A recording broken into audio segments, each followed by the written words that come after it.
আসসালামু আলাইকুম, সবাই কেমন আছেন? আলহামদুলিল্লাহ, জি আমি ভালো আছি। তো আসলে ভিডিও না দিলে আপনারা অনেকেই মাইন্ড করেন, সেই জন্যই ভিডিও দেওয়া।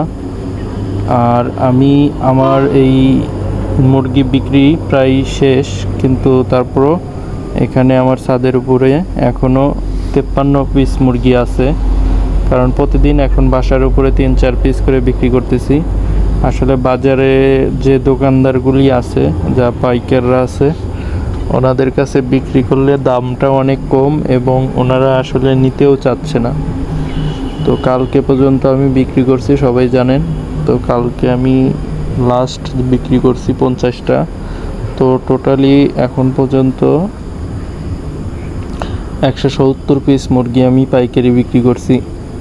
আর বাকি ধরেন এখন যেহেতু আছে 50টা, তো আর বাকি প্রায় 25টা-26টা আমি বিক্রি করছি এই আমার এই বাড়ির আশেপাশে আর কি।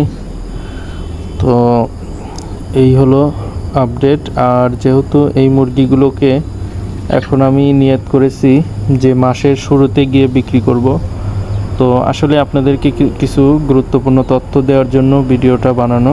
তো সবাই একটু গুরুত্বভাবে শুনবেন, কারণ আসলে আমি কয়েকদিন হলো আসলে আমাকে খুবই গুরুত্বপূর্ণ সোর্স থেকে আমাকে কিছু ইনফরমেশন দিচ্ছে। তো আসলে কথাগুলি খুবই মিলে যাচ্ছে। তো ধরুন, এই যে সোনালির দামটা, সোনালি কালার বাটের দামটা কিন্তু অনেক হাই লেভেলে চলে গিয়েছিল।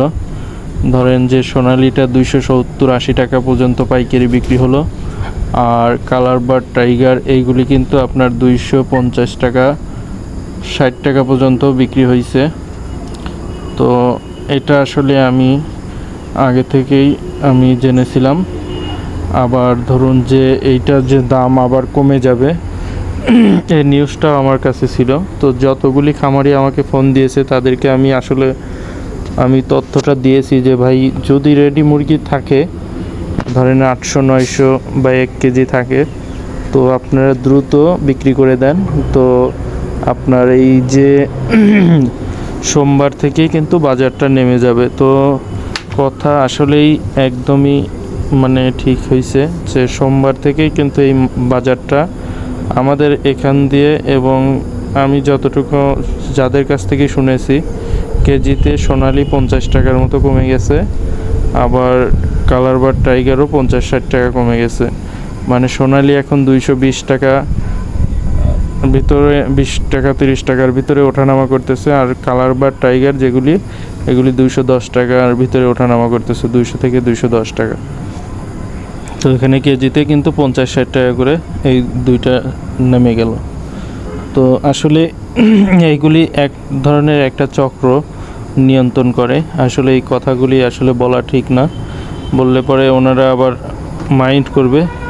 তো আসলে না বললেও নয়, কারণ আমরা খামারিরা যেহেতু একে অপরের বন্ধু, তো অবশ্যই আমরা খামারির বিপদেও একে অপরের এগিয়ে আসাটাই আমাদের কর্তব্য। তো যাই হোক, ব্রয়লারের যে আপডেটটা আমার কাছে আছে, তো ব্রয়লারের আপডেট ধরুন হয়তোবা আর 1 মাসের ভিতরেই, 1 মাসের আগেও বৃদ্ধি পেতে পারে। তো 1 মাসের ভিতরেই এই বাজারটা 140 থেকে 150-এ পাইকারি গড়িয়ে যেতে পারে। তবে 130 হবে, এটা একদম নিশ্চিন্তে বলা যাবে, কারণ এটা আসলে সরকারও হস্তক্ষেপ করতেছে খামারিদের টিকিয়ে রাখার জন্য। তো এই ছিল আসলে আপনাদেরকে আপডেট জানানোর। তো সবাই ভালো থাকবেন, সুস্থ থাকবেন, আর সেই সাথে আমার চ্যানেলটিকে যদি আপনারা পছন্দ করেন তাহলে অবশ্যই সাবস্ক্রাইব করে সাথে থাকবেন। আর হিসাবটা আমি আপনাদেরকে দেখি কাল পরশু আমার যতগুলি মুরগি বিক্রি করছি তার একটা হিসাব আপনাদেরকে জানাই, তাহলে উৎপাদন খরচটা জানলে আপনাদের মনে একটা ভালো অনুভূতি জাগবে আর কি। তো সবাই ভালো থাকবেন, আল্লাহ হাফেজ।